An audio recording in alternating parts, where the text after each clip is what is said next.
Oke, assalamualaikum warahmatullahi wabarakatuh. Kita lanjut materi sebelumnya dari mata kuliah struktur data. Kemarin kita kan sudah bahas masalah konsep struktur data, array ya. ADT itu tipe data ya. Kemudian yang paling terakhir kemarin itu struct. Oke, sekarang kita akan masuk ke metode pencarian ya atau searching. Dalam metode pencarian di struktur data itu sebenarnya banyak caranya. Salah satu contohnya ada sequential, binary, dan interpolation search. Nanti pada video ini saya akan bahas dulu masalah sekuensial dan binary. Kalau ada waktu mungkin kan nanti kita bahas juga interpolasi ya. Oke, kita langsung saja dulu ke sekuensial atau pencarian berurut. Sequential search. Proses pencarian data dengan metode ini cukup sederhana dan mudah dipahami. Dalam pencarian ini, proses dilakukan dengan cara mencocokkan data yang akan dicari dengan semua data yang ada dalam kelompok data. Proses mencocokkan data dilakukan secara berurut, satu demi satu dimulai dari data ke-1 hingga pada data urutan terakhir. Jika data yang dicari mempunyai harga yang sama dengan data yang ada dalam kelompok data, berarti data telah ditemukan. Tetapi, jika data yang dicari tidak ada, maka data tidak ditemukan. Selanjutnya, kita tinggal menampilkan hasil tersebut di dalam sebuah program ya.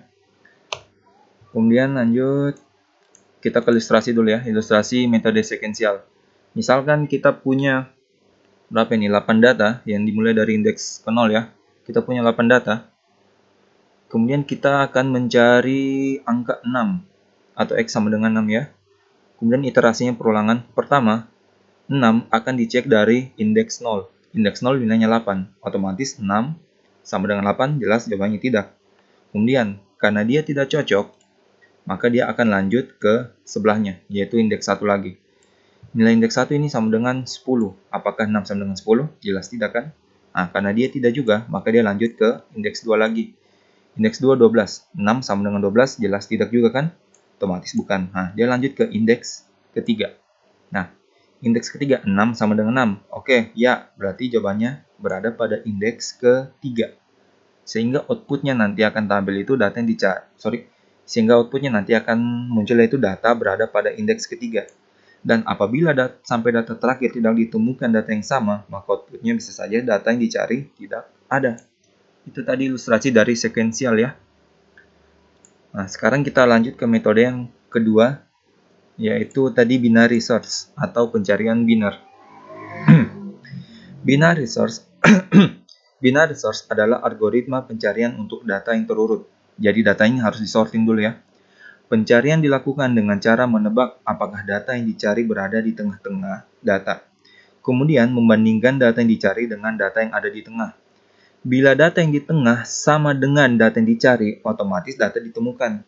Namun, bila data yang di tengah lebih besar dari data yang dicari, maka dapat dipastikan data berada di sebelah kiri dari data tengah, dan data di sebelah kanan dan data tengah dapat diabaikan.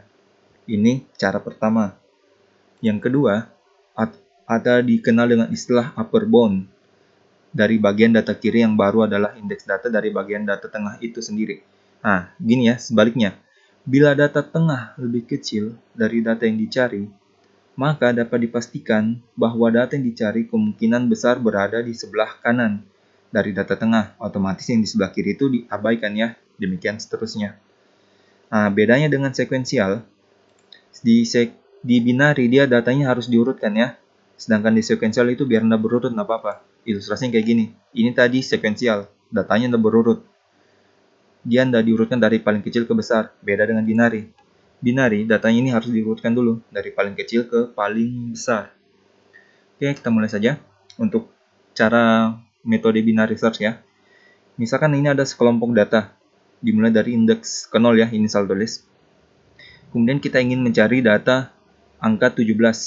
Kita ingin mencari angka 17. Nah, kita lihat dulu ya. Dari sekumpulan data ini, cari nilai tengahnya. Nilai tengah. Otomatis nilai tengah dari data ini pasti berada di angka 5, di indeks ke-5 atau data ke-5 lah. Dengan nilai 15. Kita lihat. Apakah 17 lebih besar dari 15? Nah, karena 17 lebih besar dari 15 atau dari data tengah, maka yang di kiri ini sudah abaikan. Jadi kita fokus di sini saja. Oke, fokus. Nah, kemudian lihat syaratnya lagi. Karena 17 lebih besar dari 15 atau data tengah, maka nilai awal ini 15 ya, sama dengan tengah plus 1. Berarti kita mulai dari 17. Otomatis 15 juga bisa kita abaikan. Karena 17 kan lebih besar dari 15. Coba 17 sama dengan 17, berarti itu jawabannya. Oke, karena 15 kita nggak pakai, kita mulai dari sini lagi. Ini untuk cara pertama ya. Langkah pertama. Nah, kemudian langkah kedua, kita lihat. Oke, langkah kedua. Ini tadi kita sudah abaikan ya. Ini kita sudah abaikan. Oke, langkah kedua. Berarti kita mulai dari 17. Nah, dari 17 ini sampai 35. Kita cari lagi nilai tengahnya. Nah, kalau bentuknya kayak gini, dia berbentuk 4 data kan, ini genap. Berarti nilai tengahnya bisa di antara 23 dan 31. Kalau bentuknya ganjil kan, otomatis kita tinggal ambil yang di tengah-tengah sini. Tapi ini karena bentuknya genap, berarti kita bisa pilih. Apakah kita mau ngambil 23 atau mau ngambil 31. Saya pilih yang 23 ya. 23. Nah, sekarang kita cek. 17. 17 itu lebih kecil dari 23 kan? Nah, otomatis karena nilai tengahnya 17, nilai tengahnya 23 ya. Kita cek apakah 17 lebih besar atau lebih kecil. Dan 17 ini lebih kecil dari 23 atau data tengah. Otomatis yang di sebelah kanan ini sudah tidak terpakai. Nah, aturannya kalau dia lebih kecil itu dikurang 1. Kalau lebih besar tadi di plus 1, maka dia dikurang 1. Berarti 23 tidak dipakai juga. Dia langsung mengarah ke sini. Nah, otomatis sudah ditemukan. Kita ke langkah ketiga ya. Ini sudah jelas ya, sudah ditemukan. Tapi kita masuk ke langkah ketiga dulu. Langkah ketiga. Nah, ini. Nah, dari data semua tadi ini kan, ini kita sudah tidak pakai, ini kita sudah tidak pakai. Dia cek lagi. 17 sama dengan 17. Oke, berarti sudah fix ini jawabannya. Itu tadi benar ya. Dia itu mencocokkan. Dia harus mengambil dari tengah-tengah, itu benar. Beda dengan sekuensial. Sekuensial dicek dari awal. Sedangkan biner, dia harus urutkan dulu dari paling kecil ke rendah, lalu dia cek nilai tengahnya. Kayak gitu ya, prinsipnya binerik. Dan masing-masing metode pencarian ini memiliki kekurangan dan kelebihan ya. Misalkan di biner dulu, kita lihat kekurangannya. Nah, ini kelebihan-kekurangannya. Pada pencarian sekuensial, relatif lebih cepat, jelas. Pasti lebih cepat dan efisien, karena dia langsung cek dari awal. Dia cek dari paling depan. Dan dapat menghemat waktu karena pencarian datanya cepat. Nah, mempunyai algoritma yang sederhana. Ini kelebihannya ya semua. Ini plusnya, ini plusnya.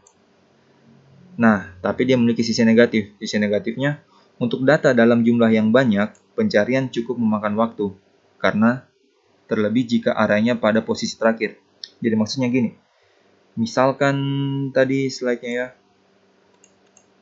Nah, kita ingin mencari 35. 35 ini kan terletak paling terakhir. Kalau kita gunakan sekuensial, ini akan lama karena dia harus cek dari awal. Beda dengan biner tadi. Biner kan dia langsung lompat ke tengah. Dia langsung cari nilai tengahnya ya. Jadi itu kekurangan dari sekuensial. Kalau datanya terletak di bagian-bagian akhir, dia akan lebih lama. Oke, beban komputasi juga cenderung lebih besar karena prosesnya akan terasa lama ya. Oke, sekarang ke biner. Untuk data dalam jumlah besar, waktu pencarian lebih cepat, jelas. Karena dia tadi memotong-motong data, nggak perlu mengecek dari awal. Dia cukup mulai lompat ke tengah. Beban komputasi lebih kecil, memori jelas lebih ringan, karena dia langsung melompat. Nah, kekurangannya, minusnya, mempunyai algoritma yang cukup rumit. Ya, dia karena algoritma itu kompleks, kita harus melompat-lompat. Tidak sama dengan sekuensial, nanti kita lihat di contoh skripnya ya. Tidak baik untuk data berangkai, data yang berkesinambungan ya, dia tidak cocok. Oke, itu tadi penjelasan sedikit tentang sekuensial dengan binary. Nanti di video selanjutnya kita akan bahas di implementasinya di C++. Oke, kalau ada yang ingin ditanyakan silahkan hubungi saya. Kalau penjelasannya terlalu cepat, bisa diulang videonya atau diperlambat. Sekian video kali ini. Assalamualaikum warahmatullahi wabarakatuh.